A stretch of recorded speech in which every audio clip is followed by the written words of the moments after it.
Original.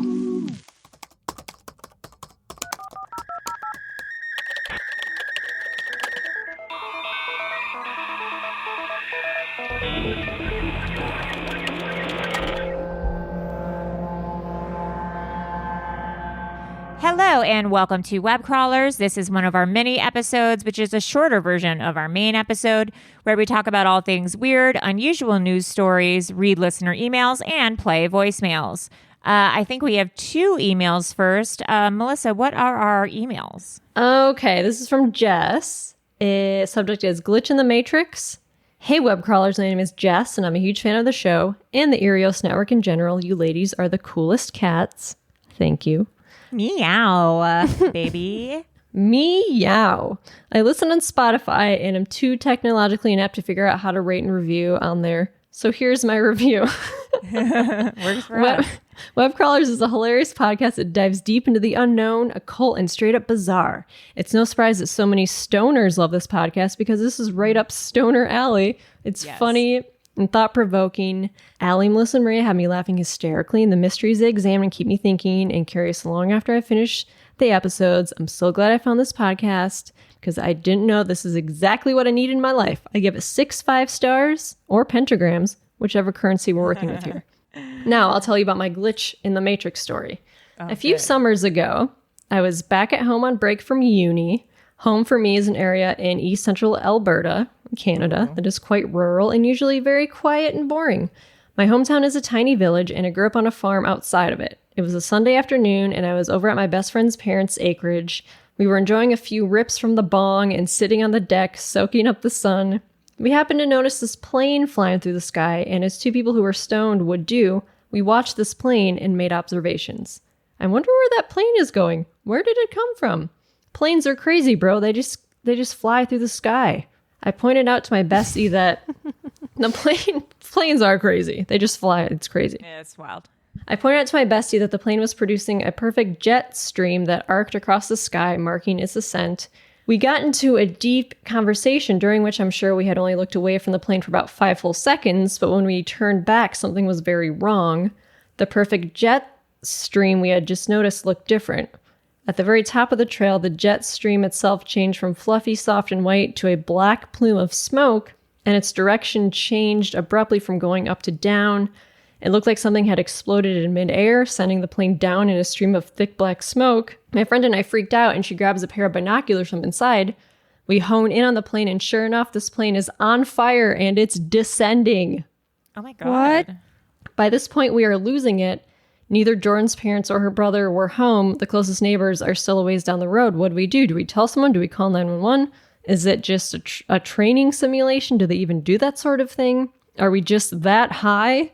Before we can make a decision, we watched the plane disappear over the tree line to the southeast. I decided to call my sister, who was back at my parents' farm, to ask her if she could see the plane. She said she could see the smoky jet stream we were talking about, but no plane. In the days following this, I searched online about plane crashes in the area, and to this day, I haven't been able to find anything about that plane. Weird. Now, some people might think that because we were stoned, we had some sort of shared hallucination.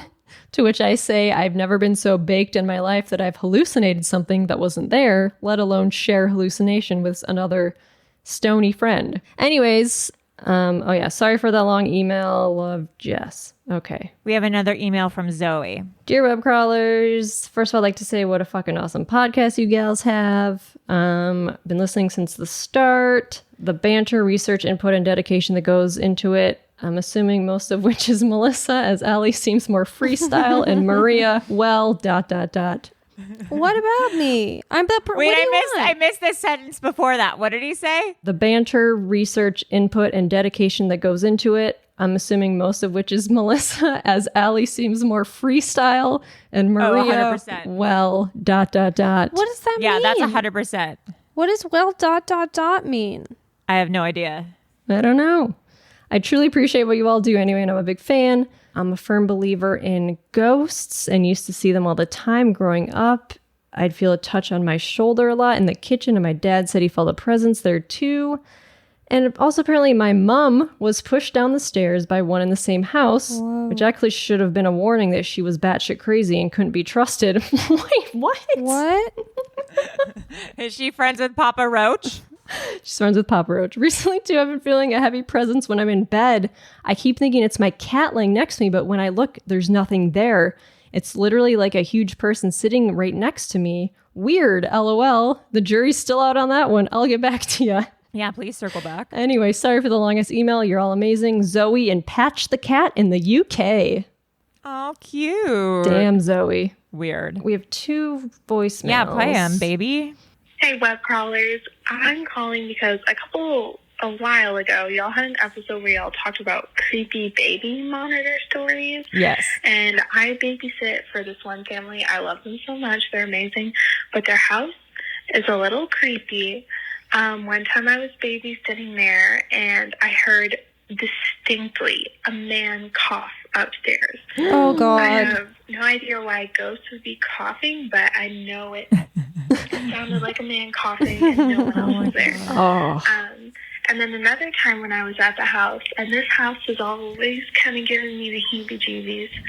Another time when I was there, the baby was taking a nap, and he had woken up, but he was acting so weird. I would go in his room to take him out of his crib because he was awake, but he would point back at the crib because he wanted to go back in it.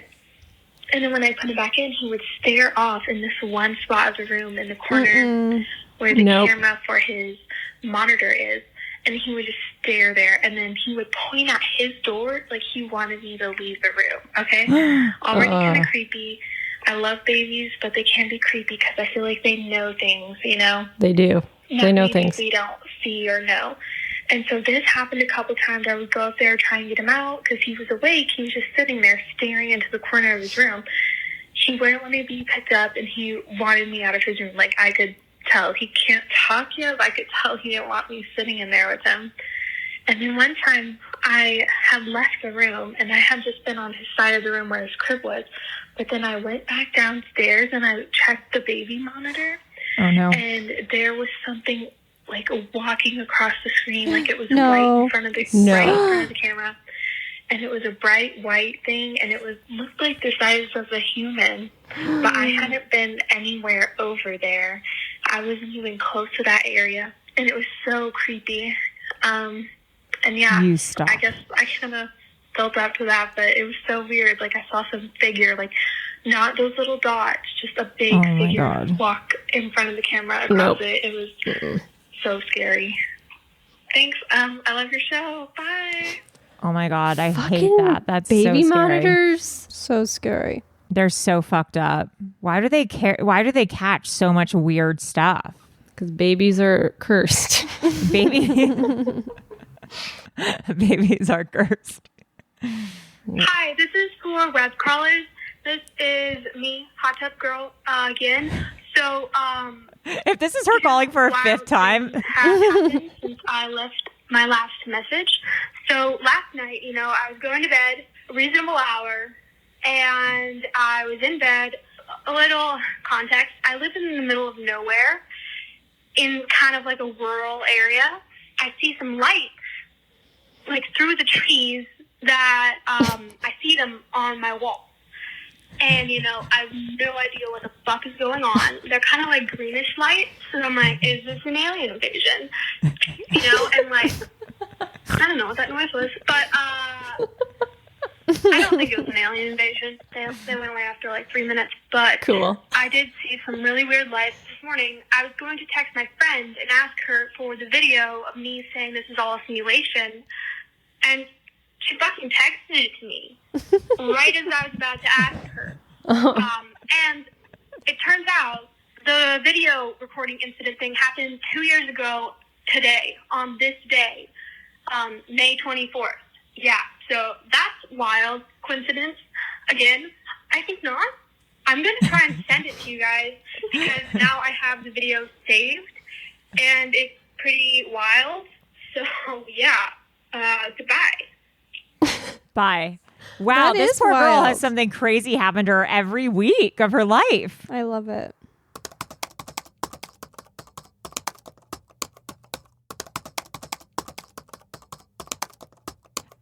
Okay, so our episode today is about Louise Louise Peete, the Black Widow. Let's get into it. Melissa, who is this bitch? So this is actually suggested by Maria. That's right. I just remembered that. This is a Palisades story. Allie. Producer Maria? Producer Yes, Maria. it's a Palisades story. I've never heard of it. Well, I sent it to you. She texted it to us. I was probably asleep. So Louise Peete is an infamous convicted murderer who gained notoriety for leaving a string of suicides by ex-spouses in her wake. Quote unquote suicides. Quote, She was executed in 1947, only the second woman in California to be put to death by the state. Hell yeah, feminist win. Hell yeah. So she grew up in a well-off family in Louisiana.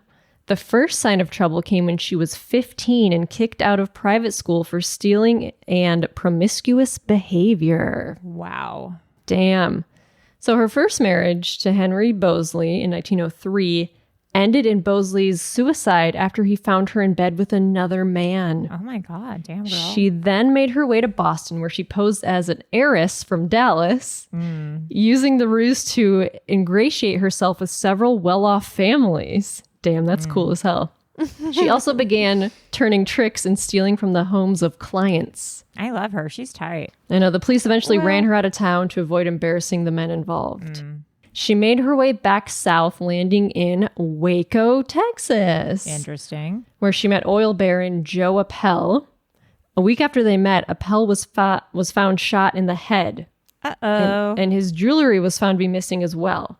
Louise was arrested and tried by an all-male jury. That's not a jury of your peers. No. She claimed that Appel had tried to rape her, so she shot him in self-defense. An argument that held sway with the grand jury hearing the case. She was let off. Sick, but also surprising. In 1913, Peete moved to Dallas, where she met and quickly married Harry Farote, who worked in a hotel. So when $20,000 went missing from the hotel safe, fingers began to point at Louise Peete. Farote, who was embarrassed over the theft and accusations against his wife, killed himself. Uh-oh. Although there is suspicion that Louise killed him. So she moved on to Denver, Colorado, where by 1915 she married once again to Richard Peete. Damn, dude. They had a daughter, Betty, the following year, and their marriage was tumultuous, and they separated in 1920. Peete left her husband and daughter and moved to Los Angeles. Nice. Sorry, I'm just like Googling her for a second. Was she beautiful? Okay, she's like not, beauty isn't everything. Well, it's like the 20s or whatever. It was a different standard of beauty. But she's just constantly getting engaged to and married. Like, she's a wild. smooth talker. Yeah, she must be really charming. Yeah. Then there's a murder that finally leads to jail time. Peete, with her southern charm, managed to woo a wealthy mining executive, Jacob Denton, and she moved in with him. She hired a gardener to bring a ton of dirt to the basement, which she explained as part of a plan to grow mushrooms. I mean, that's insane Oh my behavior. God, mushrooms. Oh my God, everything always has to do with no. mushrooms. It always comes back. Oh, wonderful. Meanwhile, Denton disappeared on May 30th, 1920. Peete made up an elaborate story about Denton having his arm chopped off in an argument, telling people, what? Telling people he wasn't going out in public until he learned how to use his artificial limbs. That's amazing. Louise. Sorry. My husband can't leave the house. He got his arms chopped off and he's learning how to use his artificial limbs. You got to be psycho to make up that story. That's the new, sorry, I'm washing my hair tonight. Meanwhile, Peete began referring to herself as Mrs. Denton through parties in his home, pawned his jewelry, and apparently forged some checks from him. Denton's attorney became suspicious after not hearing from him for months. Takes a long time to get used to those limbs. He alerted the police, who went to search his home. They found Denton in the basement, his body wrapped in cords and quilts with a bullet in his head. Peete, meanwhile, had gone back to her husband and daughter in Colorado. Oh my God, so she wasn't getting divorces? She was just like... Yeah, she was just leaving dudes. Oh my God. Police found her in Denver, where she denied any involvement in Denton's death, claiming it must have been the strange Spanish woman who had chopped his arm off in an argument. Her claims didn't, this is like insane. Her claims didn't hold up, and she was brought back to California, where she was found guilty of first-degree murder and sentenced to life in prison. A few years into her jail time, her husband, Richard, shot himself in the head, the third of her former partners, to take his life via quote-unquote suicide. Wow. Yeah, then there's parole. Peete was released from San Quentin for good behavior in 1939. Another source says that her release came after she began telling a story that William Desmond Taylor had actually been the one to kill Denton, and that he had threatened her child's life if she did not take the blame for the crime. Some people believed her and even began campaigning for her release. Wow. It's crazy. Whichever version of events is true, parole came after 18 years when she found a benefactor who would employ her and take her into their custody. She ended up in the custody of Margaret Logan, an elderly woman who lived in Pacific Palisades, where Maria and I both grew up, and had lobbied for Pete's release from prison on the belief that she was an innocent. It's the house, just FYI, Allie, because I found her house. It's right behind, what's the school by, you know where the Palisadian Post is? Their office. Village School? Yeah, it's like right behind there. That's where I went to elementary school. Oh. Really? Yeah. Wow. True story. Margaret's husband, Albert, suffered from dementia around 1944. Peete had him committed to a mental hospital where she claimed that she was Albert's foster sister.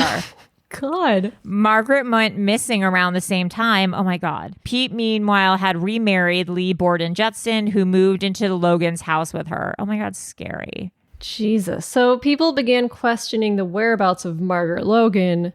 She claimed that Arthur, in a state of dementia, had attacked his wife, bitten her on the nose, and disfigured her. With eerie similarity to the Denton story, Louise Peete now told people that Margaret was in hiding while she waited for surgery to fix her disfigured nose. What is wrong with this woman? Meanwhile, Louise Peete was forging checks from the Logans and spending their money. God, the forgery caught up to her, and the Logans' bank called the police, who came to search the Logan home. And on December 20th, 1944, 6 months after Margaret had gone missing, police found her decomposing body in a shallow grave in the backyard. That's right behind Village School. That's right where you went to elementary school. Oh my Holy God. shit. So Louise Peete was immediately arrested and charged with murder. She claimed that Albert shot his wife and Peete had merely buried the body. This woman needs a new alibi. I know. She's getting used to her new nose that got torn off. She said she didn't report the murder because she was afraid she would be accused because of her previous conviction. If you've got a trail of death behind you, something's up. Like there's Something's just up. something up. It's Yeah. like the staircase. It's like, Yes. Yeah. Something's not right. it's just not right. It's a weird coincidence. She said she didn't report murder, blah, blah. So Pete's husband, Judson, was also charged for the murder. He was eventually released due to insufficient evidence. The day after his release, he committed suicide by jumping off an office building, following in the footsteps of each of Pete's previous husbands. What? Jesus. That's crazy. So then there's a third murder trial. What? So the murder for Margaret, the trial for Margaret began in 1945. Prosecutors alleged that Peete killed Morgan after she was confronted with a forged check. On May 31st, Peete was found guilty and sentenced to death. Wow. At her sentencing, she read The Importance of Living by Lin Yutang, which is described as the following on goodreads.com. Lin Yutang's prescription is the classic Chinese philosophy of life. Revere inaction as much as action, invoke humor to maintain a healthy attitude, and never forget that there will always be plenty of fools around who are willing indeed, eager to be busy and make themselves useful, and to exercise power while you bask in the simple joy of existence. That was her crazy. final, yeah. So despite maintaining her innocence, Louise Peete was put to death by gas chamber at the San Quentin prison on April 11th, 1947, the second woman in California to be executed by the state. The end. Boing. Crazy. That's so crazy. Yeah, that's bananas. Wow, maybe she put a spell on all these dudes. There's something up. I mean, that's just nuts. And also Maybe to she's a get witch. all those guys, she must be a witch. I mean, that's crazy. I mean, I'm not trying to be rude, but she's a homely lady. She is not a good-looking woman. Yeah, but I think like she found people that she could take advantage manipulate. of. Mm-hmm. Yeah, and she's it wasn't a con about how artist. she looked. It was like how she made them feel. Sensual. Uh-huh. But I think it's cool. Like, we've been doing stories from where Craig grew up. Now we did a story from where you and I grew Grope up. Well, you know how I found it? Because, I've got my newspaper.com subscription. My favorite, I've got like 3 favorite websites. One is archive.org. The other is newspapers.com. I guess I have to think about what the third one is, but I just typed in like Pacific Palisades murder. And then there was a girl that got murdered. I don't know if you heard this. I think it was like in the 60s or 70s. Maybe we should do an episode on this. But where, remember where like Haagen-Dazs used to be? And, okay, in that building. Stop it. Really? What? Yeah. That's where there used to be that Tivoli also, Yeah. right? Oh, Tivoli was the bomb. Tivoli They was had great pasta. Tivoli was the bomb. I've been to Tivoli Gardens in Copenhagen. Is it related? No. I think that's a theme park, right? Yes. Okay. Oh my God, I went there too actually during Christmas, and they make it a Christmas theme park in Copenhagen. Oh, how lovely. It's really cool. This was an Italian restaurant that just got it right. Their focaccia bread was just kind of like where it was focaccia at. bread is just the best. That's amore. And there was also that's where it was a Haagen-Dazs and it changed to Starbucks. And then there was There's a bank. Mm-hmm. Anyway, I think there used to be a real. People are like, I don't care. That's cool. It's a bank. Okay. There is a bank. No, it's a nice building, Melissa. nice you'd building. love the building if you would saw love it. It's it. pink, Melissa, you'd love it. pink with green awnings. Oh, Yeah, that's it's very like Florida. Yeah, Florida. If you guys have any like famous old murders or cases from your town, send them in because that'd kind of be cool.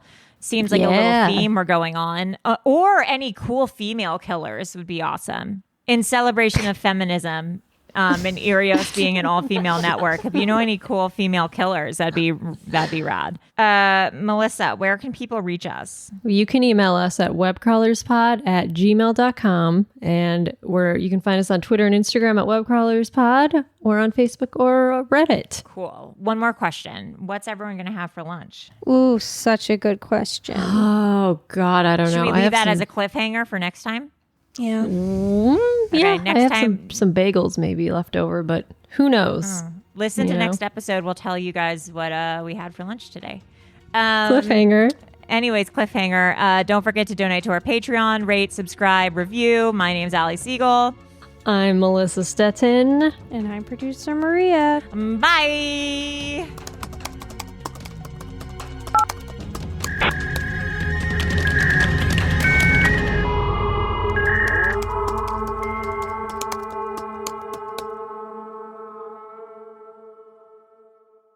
An Erios original.